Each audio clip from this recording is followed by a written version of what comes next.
നാട്ടുകാർ എന്നതാ വിളിക്കുന്നത്. വർഷങ്ങൾക്ക് ശേഷം ഇതാ മമ്മൂട്ടി എത്തുകയാണ്. ക്ലാസും മാസും എല്ലാമായി. മമ്മൂട്ടി കമ്പനി ഒരു പടം നിർമ്മിക്കുമ്പോഴേ നമുക്കറിയാം അത് സൂപ്പർ ഹിറ്റിലേക്കോ അല്ലെങ്കിൽ മെഗാ ഹിറ്റിലേക്കോ ഉറപ്പായിട്ട് പോകുമെന്ന്. ആ തരത്തിൽ ഇതിനെ എത്തിച്ചിരിക്കുകയാണ് മിഥുൻ മാനുവൽ തോമസും വൈശാഖും.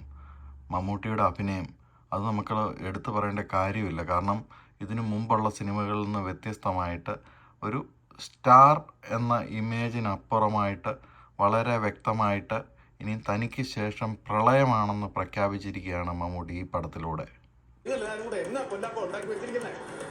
ഇതിൻ്റെ മ്യൂസിക് എന്നൊക്കെ പറയുന്നത് അസാധ്യമായിട്ടാണ്. ക്രിസ്റ്റോ സേവ്യറാണ് മ്യൂസിക് ചെയ്തിരിക്കുന്നത്. അതുപോലെ അഭിനയിച്ചിരിക്കുന്ന മമ്മൂട്ടിയുടെ കൂടെ അഭിനയിച്ചിരിക്കുന്നവർ, അവരെക്കുറിച്ച് പറയുകയാണെങ്കിലും എടുത്തു പറയണം.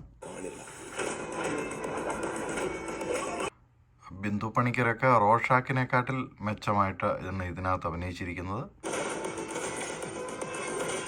അഞ്ജന, രാജ് ഷെട്ടി, അതുപോലെ ഷാജോൺ. അപ്പോൾ മമ്മൂട്ടിയുടെ ഹിറ്റുകൾ അവസാനിക്കുന്നില്ല. ഇത് തിയേറ്റർ എക്സ്പീരിയൻസ് ചെയ്യേണ്ട പടമാണ്. തിയേറ്ററിൽ ഇരുന്ന് തന്നെ നിങ്ങളിത് കാണണം എന്ന് എനിക്ക് അഭിപ്രായപ്പെടാനുള്ളൂ. ഇത്രയും നല്ല ഒരു ക്ലാസും മാസും ചേർന്ന ഒരു പടം ഈ വർഷം ഇതുവരെ ഇറങ്ങിയിട്ടില്ല. ഏതായാലും താങ്ക് യു ഫോർ വാച്ചിങ്.